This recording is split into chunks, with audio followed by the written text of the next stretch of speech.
Greetings there, academic proletariat, and welcome to this episode of the Fireside Chats with Mr. Olson, where we will be discussing Period 4, otherwise known as the one with Andrew Jackson, the greatest period of all. Just to remind you, there's a guided note sheet that accompanies this video. Looks something like this at the top of the first page. Go ahead and get your hands on that to make this video watching experience a lot more enjoyable. So we're going to go ahead and start like we normally do with the bookend dates. Go ahead and pause me. Take a minute to fill in the bookend dates.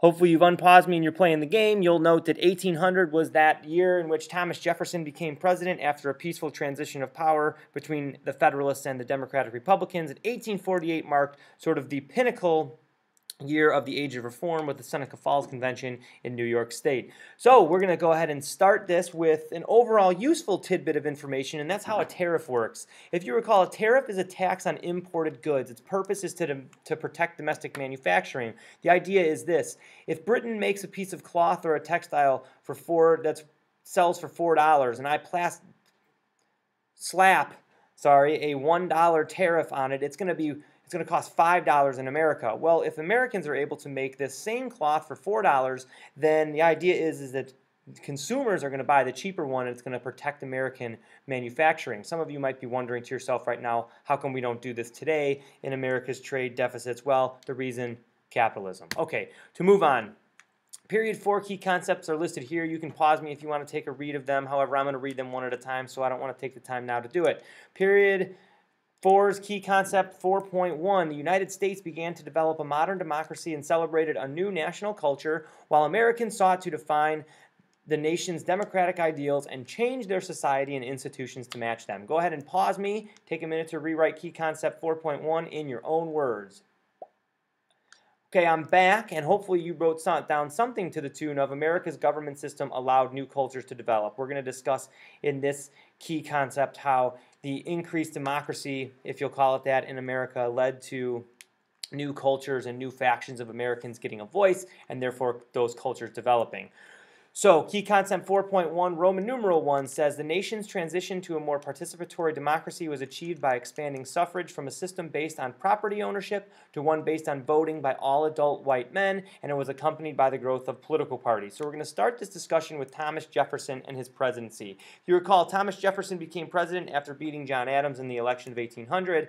His presidency hinged initially on the idea and support of the yeoman, or the small-scale subsistence farmer.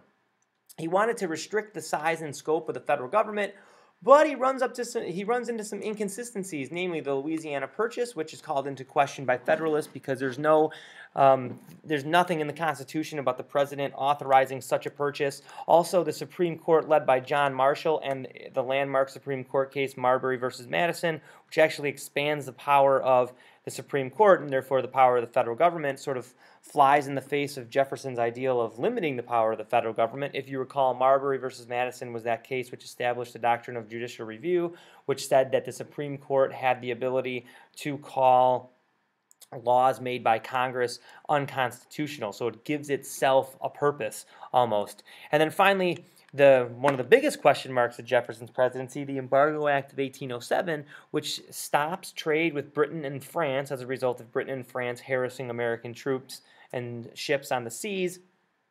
So Jefferson just decides that he doesn't want to play at all. He tells all American ships to come home, and in effect, it has a disastrous effect on the American economy in the short run. In the long run, however, you might remember that it actually helps spur domestic manufacturing, which is another ironically inconsistent aspect of Jefferson's presidency in that he supported those farmers. Okay, anyways, Jefferson had his opponents, as we mentioned before. His opponents, namely the Federalist Party, were those that wanted to support Alexander Hamilton, pictured to the right. They wanted a strong central government, close ties to Great Britain, and they wanted to build a nation of commerce and manufacturing. Now, if you're going to do that, you need to connect the different areas of the nation.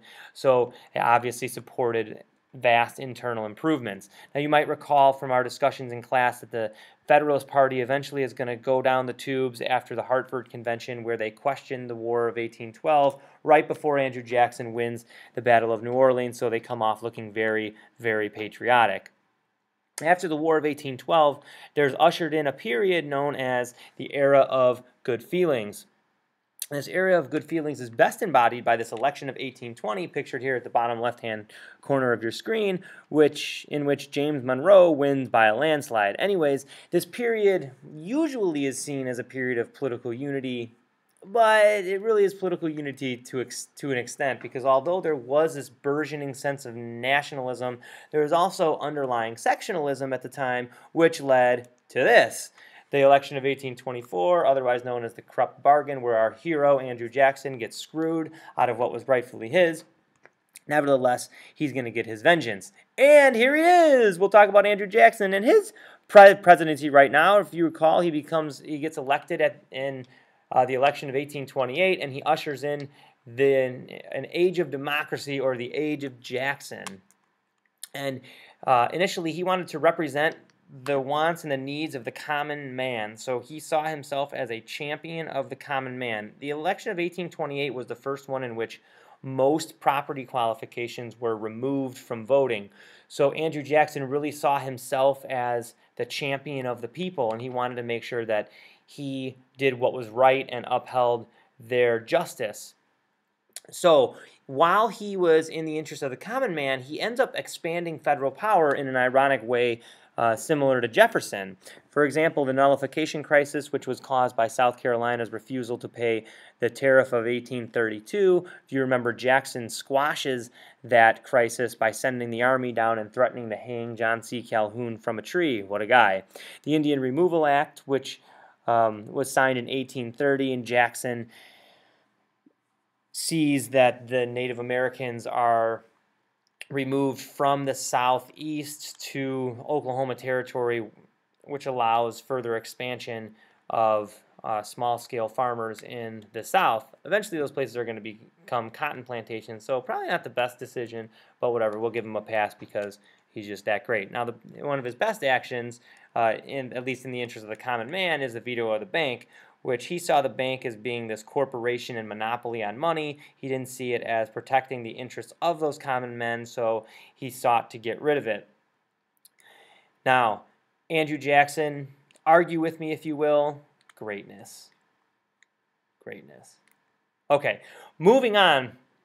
There are several results of this increased democracy, as we've kind of been alluding to. There's an emergence of political parties. So the Democrats, or the Democratic Republicans, start off with Jefferson as their champions, and they morph somewhat into the Democrats, or that party championed by Andrew Jackson. The Federalists are going to die off for a little while, but then come back reincarnated as Whigs, which are the party that hate Andrew Jackson. The Whigs are best exemplified by this cartoon, King Andrew I, which you might have seen before. It pictures Andrew Jackson totally incorrectly as a tyrant. Nevertheless, that's how the Whigs felt about him.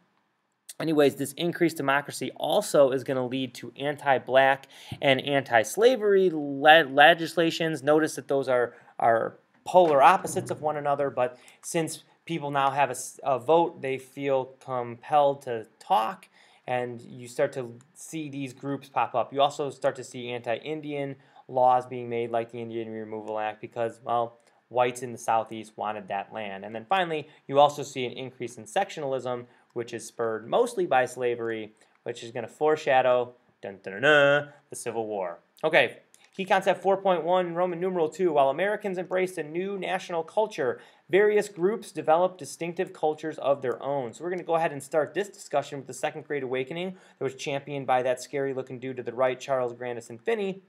This was a religious revival in the early 1800s that preached outward actions of charity. Different than the First Great Awakening, which preached pious actions and reading the Bible and so on. This was all about doing charitable things in the community. I, of course, see it as a way to control workers. You can argue with me if you want, but telling a bunch of poor Irish people that they need to stop drinking to find God, I don't really know if that's the way to go. But it does make them into really good workers, which fits hand in hand with the market revolution, which we'll talk about in a second. Anyways, growing out of this Second Great Awakening and this sort of desire for reform was intellectual or cultural reforms, but in the way of transcendentalism, which was this new literary or philosophical idea that preached inward salvation through nature and through reason and through thinking. Basically, you sit in front of a pond and you stare at it, and the whole world will make sense to you. I don't know if there's a whole lot of legitimacy there, but take it or leave it as you want. And finally, the Hudson River School, just kind of another anecdotal example, best exemplified by the oxbow, the painting to the right by the ever-famous Thomas Cole. In addition to the intellectual culture that's spurred by the Second Great Awakening, slavery and slaves and free black Americans also start to develop their own culture. So free blacks, as you recall, in the North were increasing as time went on. So during period 4, you see an increase in free blacks.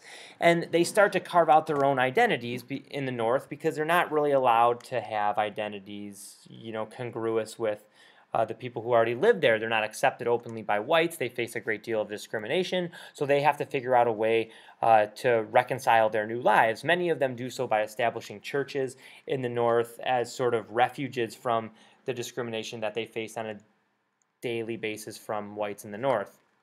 If we travel further south, we'll see that slaves carved out their own culture as well, most of the time through resistance, because if you recall, the institution of slavery wanted to make sure that slaves didn't have a culture, so slaves resisted by creating one. Two types of resistance that they participated in: overt or active resistance, that in the form of open rebellion, like Nat Turner's rebellion in 1831, and then also running away, that is exemplified by people like Frederick Douglass.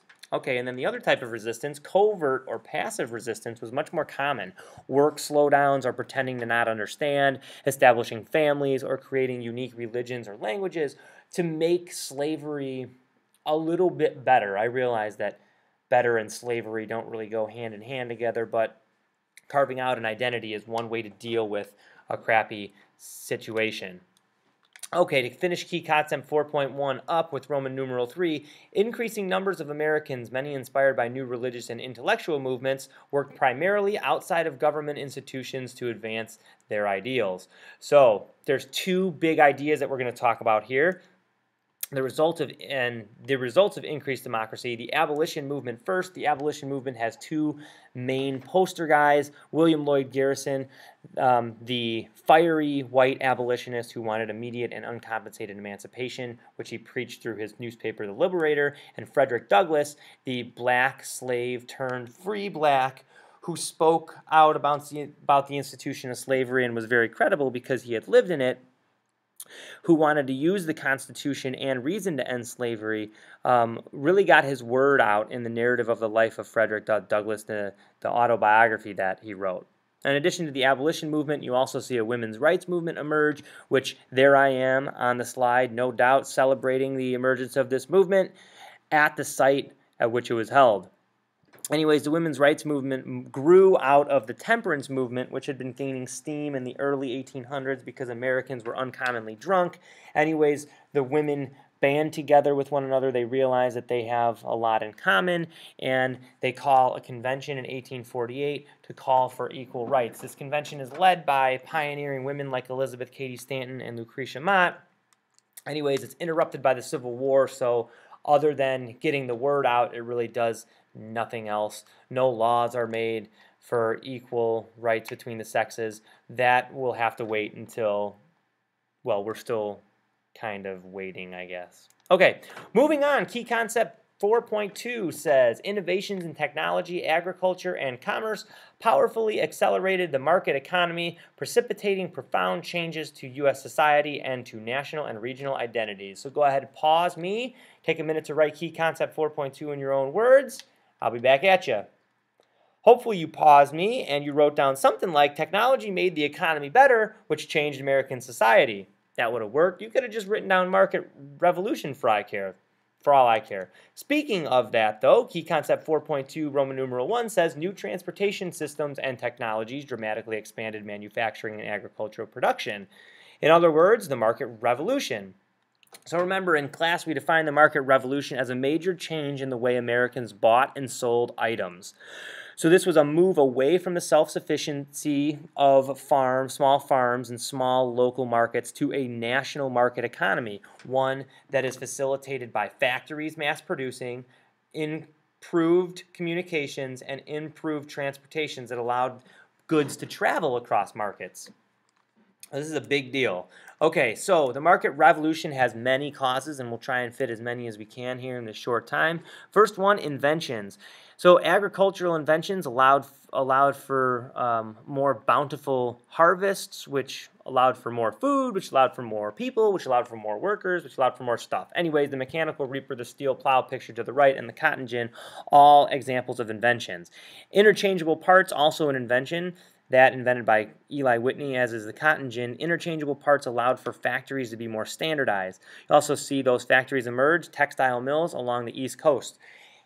Another cause of the market revolution, transportation innovations. Canals, most notably the Erie Canal, the emergence of railroads, the emergence of the steam engine, which allowed factories to move from waterways to anywhere in the country.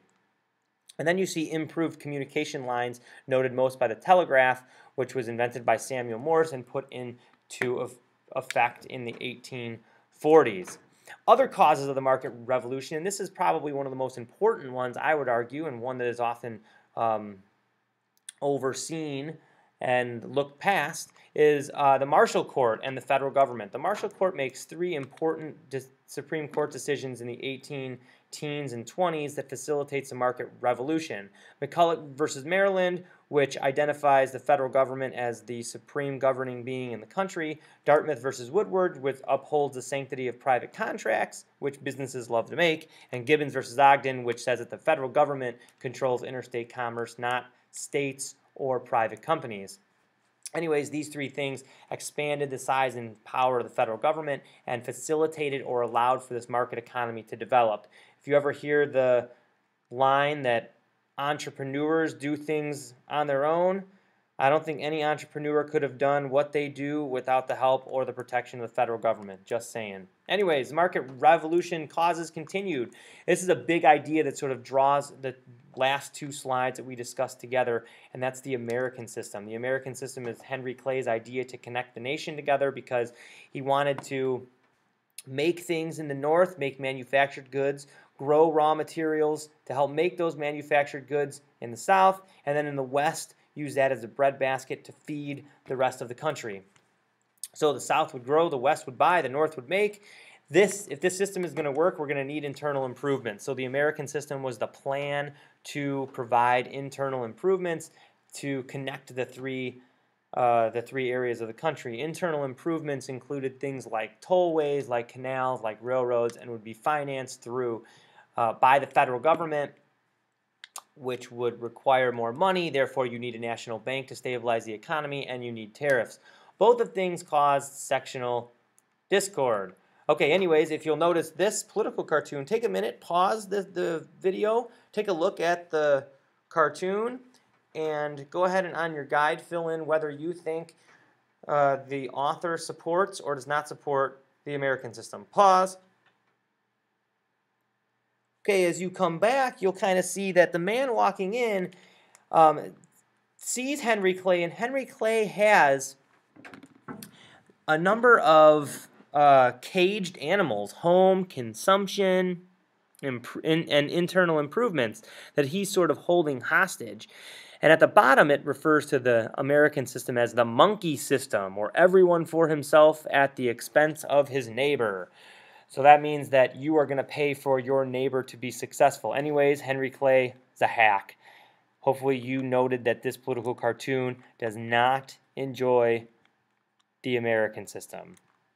All right, key concept 4.2, Roman numeral 2 says the changes caused by the market revolution had significant effects on U.S. society, workers' lives, and gender and family relations. So the market revolution changed the way that lives are lived and worked in America. So one thing is that there's an emergence of the middle class in America. And even though there's an emergence of the middle class, you also start to see a widening gap between the rich and the poor. So while a middle class does emerge, and the middle class pictured to the right, in a standard family, mom stays at home, dad goes out and has a job, you start to see that the people who are working in factories and who are stuck in the factories for life are drifting further and further away from the people at the top of the social pyramid. Because once entrepreneurs come into play and they're able to amass private property, they're able to distance themselves from those at the bottom of the pyramid. Another result of the market revolution is the emergence of rigid gender roles or separate spheres. And these separate spheres, obviously the man's sphere is work. The woman's sphere is called the cult of domesticity. Domesticity meaning home. That's where the women belong. And then finally, the work environment changes in America. The work is now, instead of being dictated by the sun, is driven by clocks. And instead of being dictated by a fair price, is dictated by wages set by bosses. Also, as we see the emergence of factories, we're going to see unskilled labor become more and more common. Key concept 4.2, Roman numeral 3 says, economic development shaped settlement and trade patterns helping to unify the nation while also encouraging the growth of different regions. So this market revolution is going to lead to sectionalism. The sectionalism in the north, they manufacture. Women enter the workplace until, of course, they have kids. These women are best embodied by the famous or infamous Lowell girls. This factory system is what's going to dominate the economy in the north. Now, lest you think that the north was innocent in the whole slavery issue, without cotton, this factory system would have never worked because textiles were the #1 produced good. So this northern manufacturing industrial center facilitates the growth of slavery in the South. Also facilitating the growth of slavery, of course, is the emergence of the cotton gin. But anyways, the South, as the market revolution goes on, entrenches itself with its slavery. It increases cotton production, and cotton really becomes king. So this assures that the South is going to stay agrarian, the North is going to stay industrial, and that will set us on the path to some issues down the road. The last thing with regard to the market revolution and its effects is the increased immigration that occurs during the time period. Obviously, Ireland and Germany had their own issues, but America's burgeoning industrial centers provided refuge for those people in Europe, so they came over in big numbers. Now, whenever you have an influx of immigrants, you also have an increase in really mean people in America, as we've seen throughout the years. So when Irish and German immigrants come to America, you see the creation of anti-immigrant groups, most notably the Know Nothing Party, which the name really doesn't have anything to say about what they stood for, but the Know Nothings were a dominant political party in the 1840s and 1850s that were premised on the idea that immigrants were bad. So kind of an evil bunch of folks there. Now, last key concept 4.3, the U.S. interest in increasing foreign trade and expanding its national borders shaped the nation's foreign policy and spurred government and private initiatives. Go ahead and take a minute, pause me, rewrite key concept 4.3 in your own words. Hopefully you're playing along, you unpaused me, and you came up with something like growing foreign relations altered the government's actions at home. So as America grows, becomes more domestically stable, it's going to branch out and it's going to try and have relations with the rest of the world. So key concept 4.3, Roman numeral 1. Struggling to create an independent global presence, the United States sought to claim territory throughout the North American continent and promote foreign trade. So, if we're trying to get land, you should know that that always leads to foreign entanglements. The best known foreign entanglements of this period, issues with the Barbary pirates in the Mediterranean Sea, and when American ships were trying to trade with European countries, they were being harassed by North African pirates. Thomas Jefferson sends over a fleet of the newly created Marines in 1803 to get the Barbary pirates to stop harassing us. We eventually do. It's not the military success that some people might want you to believe, but in the long run it works out. The War of 1812, which of course, started because Britain wasn't playing nice, ended because Andrew Jackson is awesome. That's all we're going to say about that one. The most important foreign policy of the period would be the Monroe Doctrine, signed by President James Monroe in 1823, which urged European countries to stay out of the Western Hemisphere. It was an attempt on America's part to protect Latin American independence that had recently been gained in the early 1800s. And really it was aimed at France and Spain, who America was worried was going to come reclaim places like Haiti and reclaim places like Mexico. This would have never worked had we not made nice with Britain, because if we wouldn't have made nice with Britain, France and Spain both probably would have been able to outpower us, especially our navies.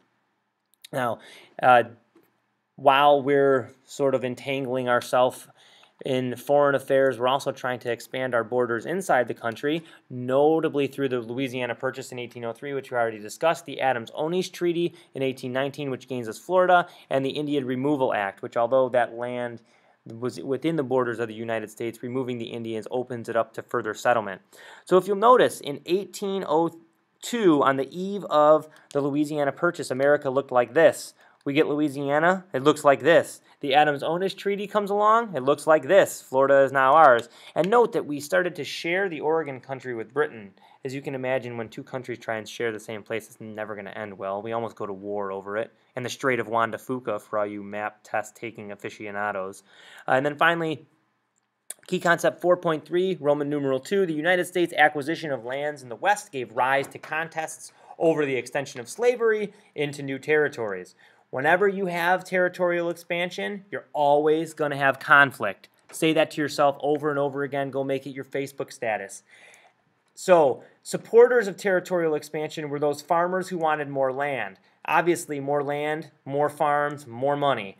Also, pro-slavery people wanted to expand the institution of slavery, so where do you expand it? Into new lands. So we need to gain the new land to get more places to extend slavery into. This conflict boils over with the Missouri Compromise in 1820, which eventually is going to be brokered by Henry Clay, getting him the nickname the Great Compromiser. And the agreement here is that there's going to be a line drawn at 3630, this red line right here. We're going to admit Missouri as a slave state, Maine as a free state, because that will keep the balance in Congress and won't give either the free states or the slave states too much control. But from here on out, this line is going to dictate where slavery can be and where it can't. In the unorganized territory of the Louisiana Purchase, north of that line, slavery is not to be permitted. Below the line, you can have all the slaves you want. Only in the Louisiana Purchase.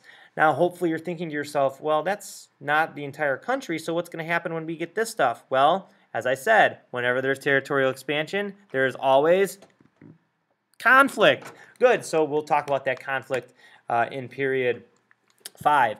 So the Missouri Compromise is important because it ends this period of political peace or the era of good feelings and really is going to lead to some problems down the road. Because it delays the issue of slavery, it puts it on the back burner, it kicks the can down the road for future presidents to deal with. That, people, is the end of period 4. I'm going to leave you with a song. Peace.